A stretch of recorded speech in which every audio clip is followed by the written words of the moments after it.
best question wins this can. That's got to be worth it. Yeah. Or worth question. What do you reckon? We've got 500 on that. Hi, it's a question from Reveal.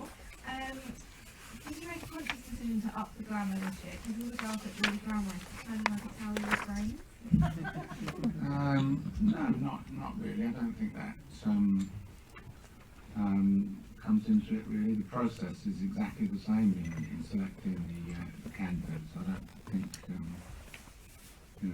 we consciously went out of the way as far as aesthetics are concerned, so to speak.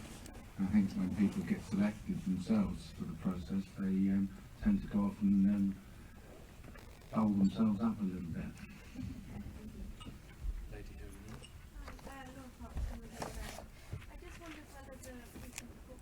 Oh, there you go. Wonder, that's very good. That's very good. Keep one. Yeah, we're here to talk about the new series, really, not.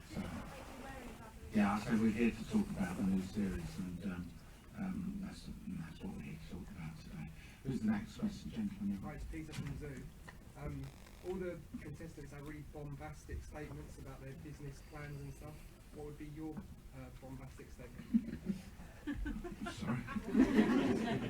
Didn't you hear a few of them on there? I'm not understanding the question. Sorry. Like, they say about how great they are, all these crazy cliches and stuff. Would you have a cliche for yourself if you were on The Apprentice? Well, no, I think I'm very. As you can see, I'm quite patient.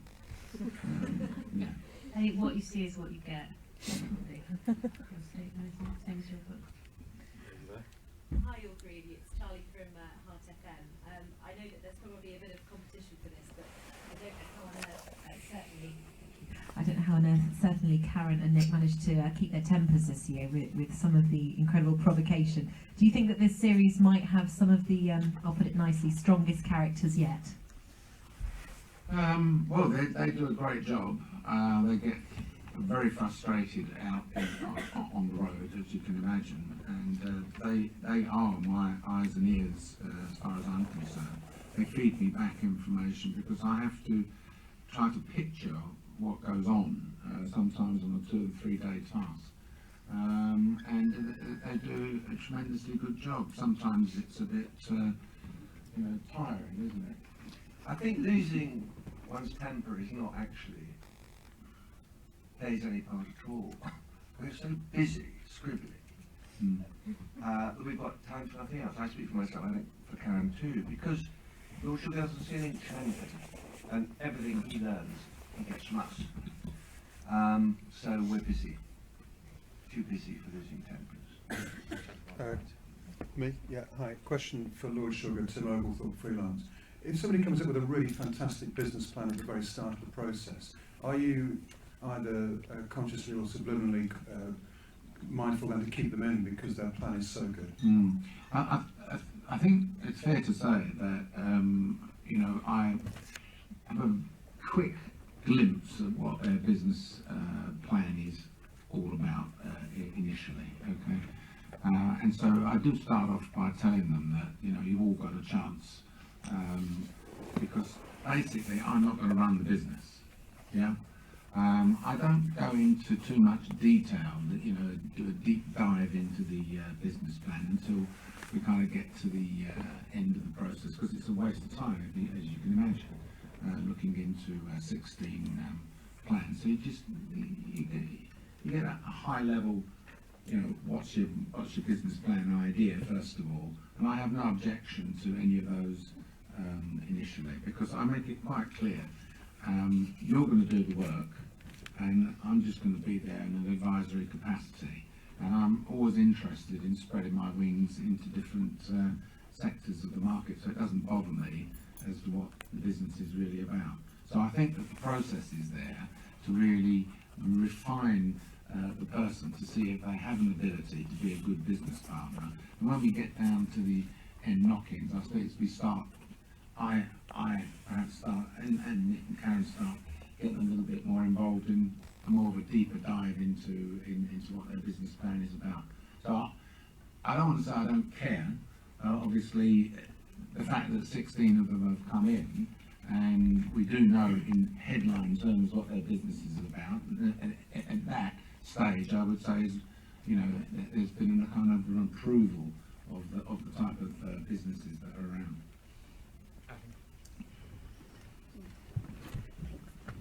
Adam Sherman from The Independent. The boardroom scene we saw there of the girls' team arguing, bickering, you called it the mayhem that went on there.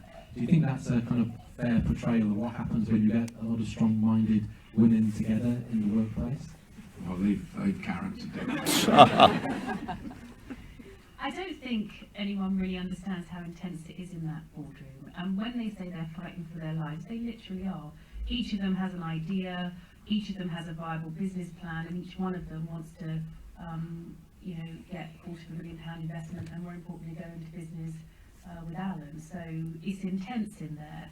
I mean, I don't like to see it, as everybody knows, and I don't think it is a fair reflection. But equally, we have to accept that they really are fighting for something they want passionately. Sorry, could you answer as well, sir? Sorry? Could you answer as well, sir, on that? Well, just remind me the question again, sorry. Is it women, was it? Is that the portrayal of how He agrees with women are like everything I said. in the workplace?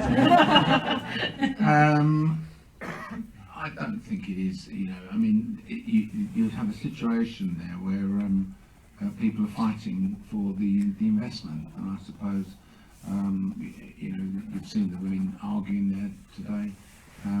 Later in the series, you'll see the men arguing also. They're fighting for the investment. I think when you're actually in the workplace, no, it's not normally as competitive as that. I mean, I followed the boys on the first task, and trust me, they were hard work. Good evening, Lord Sugar. You set great stock by your instinct following your gut on many occasions. How quickly into the run do you spot your winner? Yeah. Or do you change your mind? It's a very, you know, it's a good question, and it's one that I'm often asked. And I have to say, and I'll give you the same answer, I'm sorry to say, because it's asked quite a lot. You do tend to, and the three of us all tend to say, wow, she's good, he's good, and all that type of stuff, really at the early stages, but you then change your mind.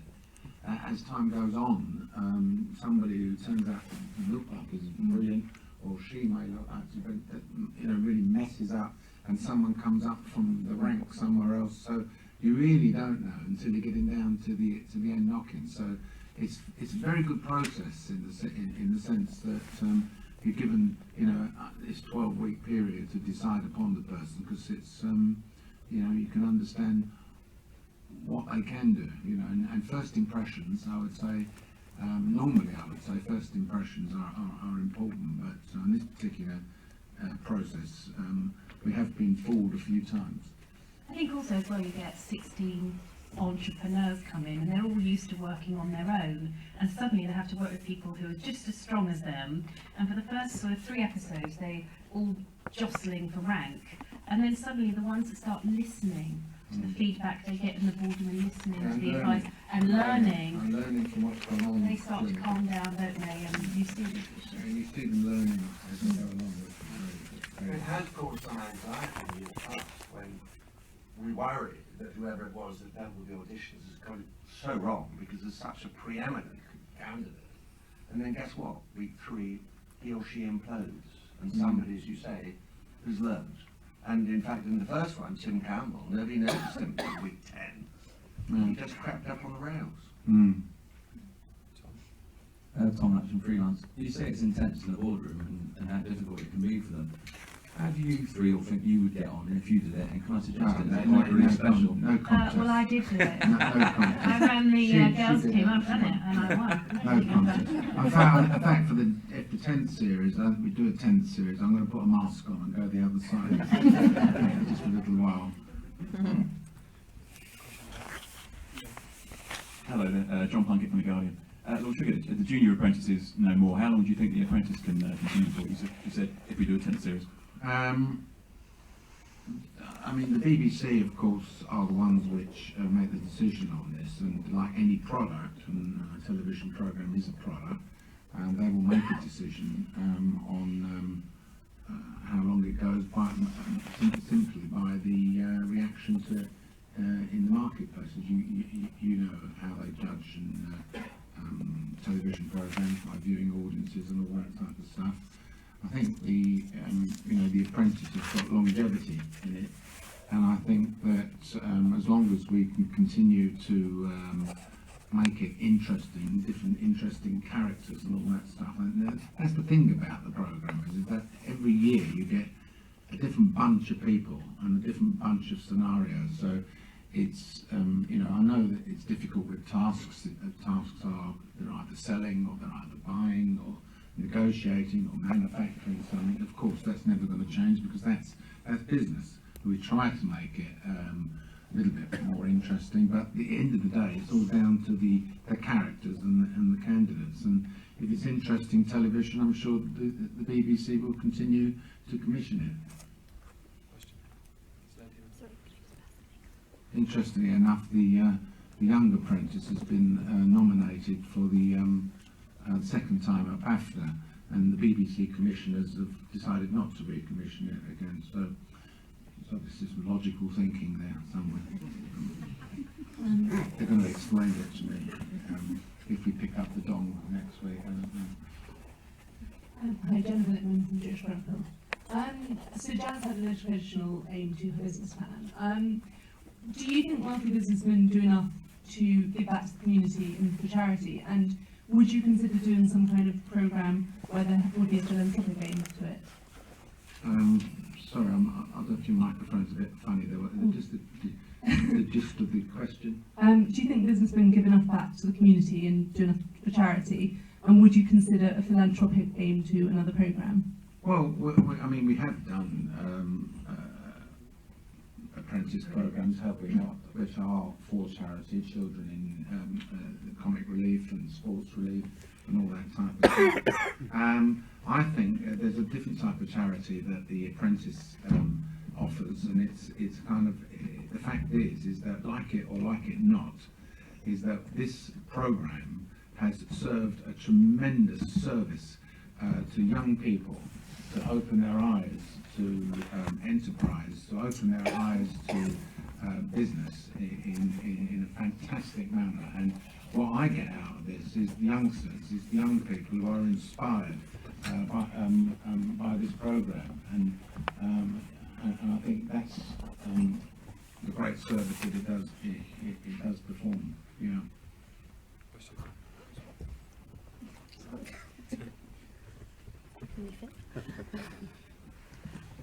Hi there, Kai Burgess from the Times. You say that about the idea of kind of different type of charity, because the economic climate's changed so much over the 9 series the show's been running.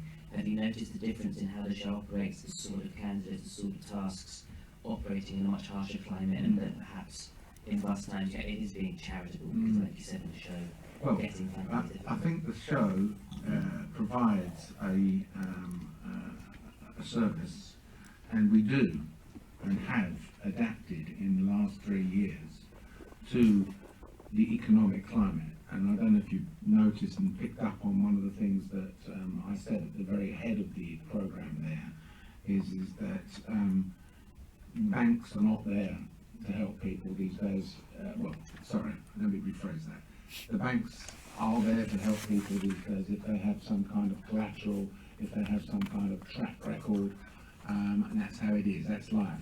So for a youngster who wants to start up from nothing, they have to set their goals at a much lower level. They can't expect a free ride, they can't expect a free gift, they can't expect irresponsible lending, as we saw back in the 2004, 2005 era. And the thing about this programme is it demonstrates that with £250,000, as we have done in the past 2 years with Tom and Ricky, that we show that we can start a business with £250,000. I know it's a lot of money for most people, of course it is, but I started my business in 1967 with £1,000. I don't know how inflation is. If you gauge it with a gallon of petrol, I don't think you'd be too far behind. But £250,000 is not a lot of money to start a business, but it is a lot of money to somebody who's got a seed of an idea and comes along to me, and I'm happy to back them. So I think what we've done is we've demonstrated how it can be done.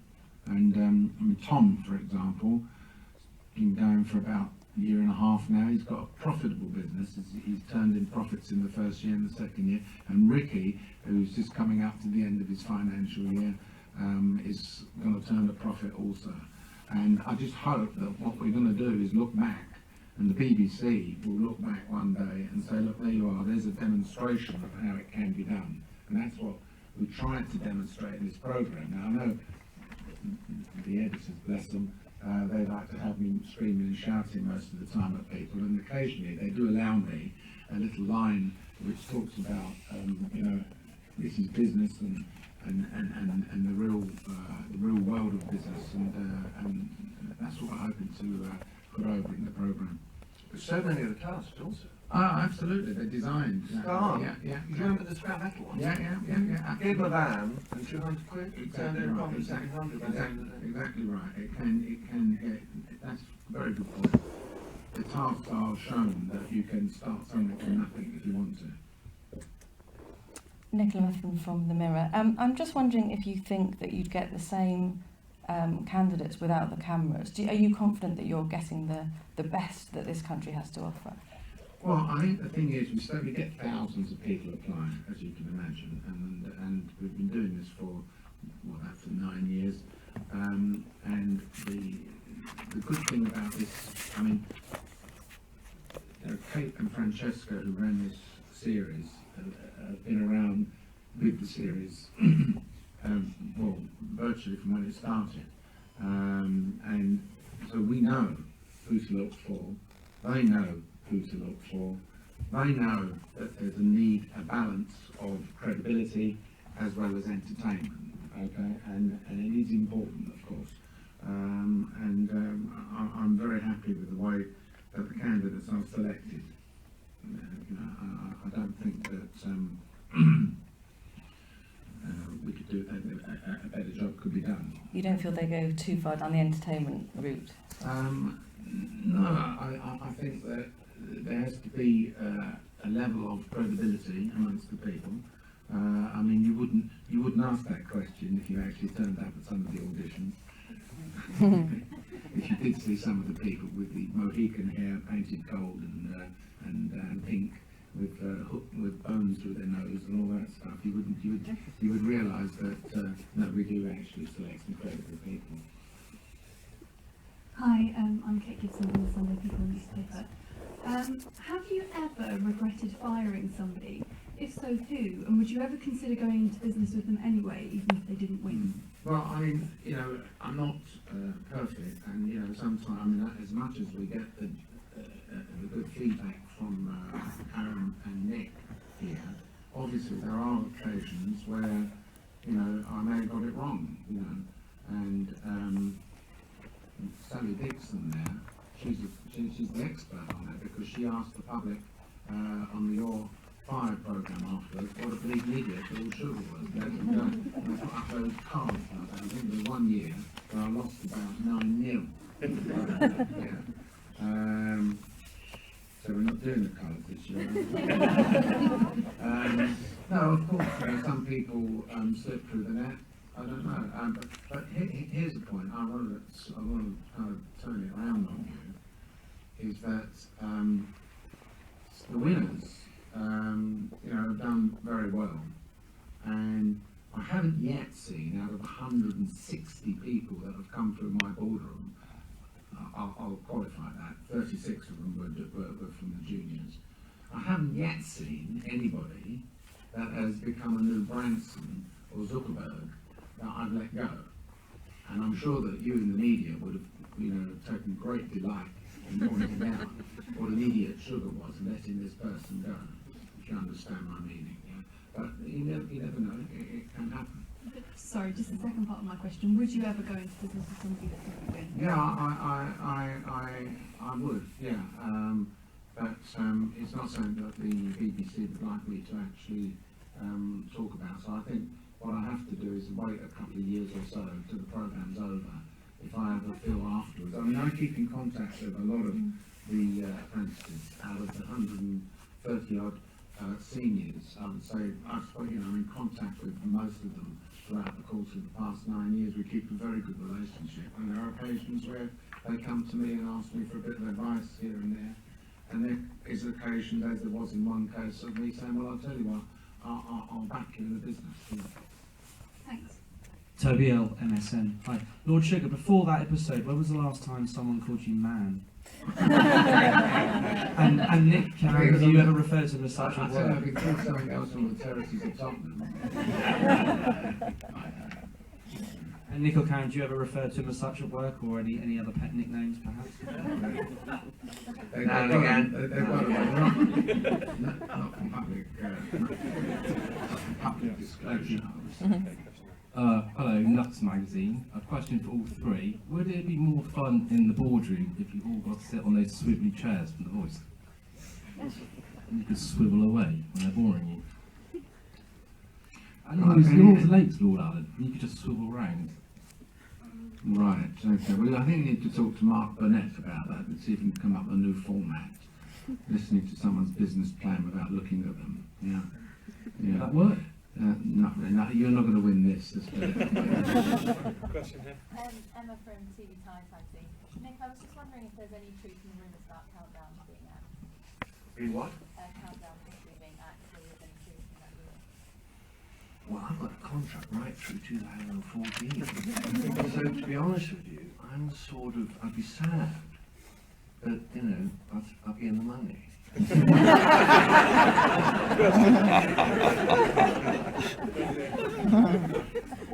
25 years of training there. Final question, please. There's quite a mix of personalities in apprentice. Some very intelligent, some, shall we say, quite a large personality. Which is more important to you, brains or, as you would say, Lord Sugar, good stuff? Well, I mean, it's a mixture of everything. Personality, brains, determination. It doesn't, you need a mixture of all, don't you, really? You can't just, if you can't just be a boring academic. You've got to have something about you. But on the same token, you don't need to be an academic. You can be streetwise.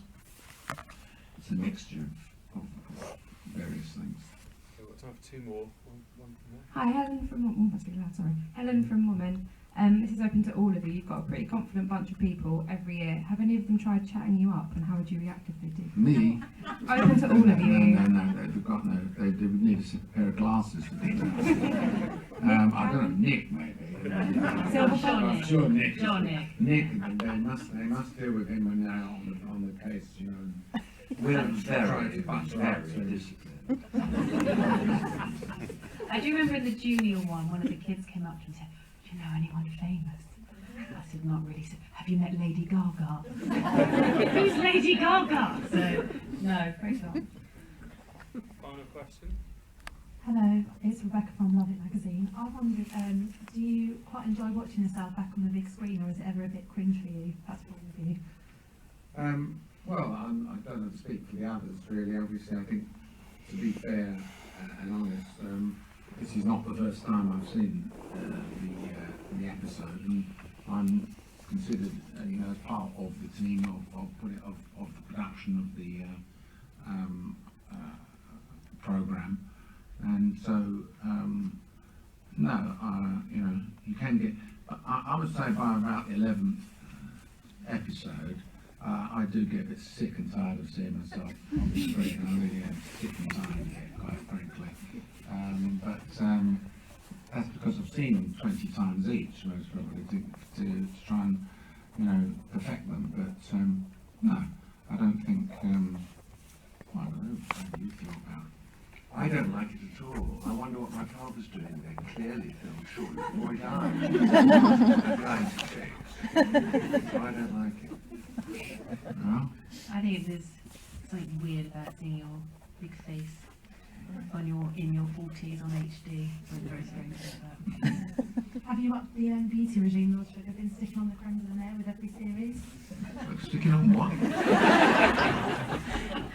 How moisturiser, you know. No, not really. I'm afraid they spray my face with some muck. And, because of the HD cameras and all that. I don't know what it is. I get a spray job. Oh, you look lovely. Please join me in thanking Lord Sugar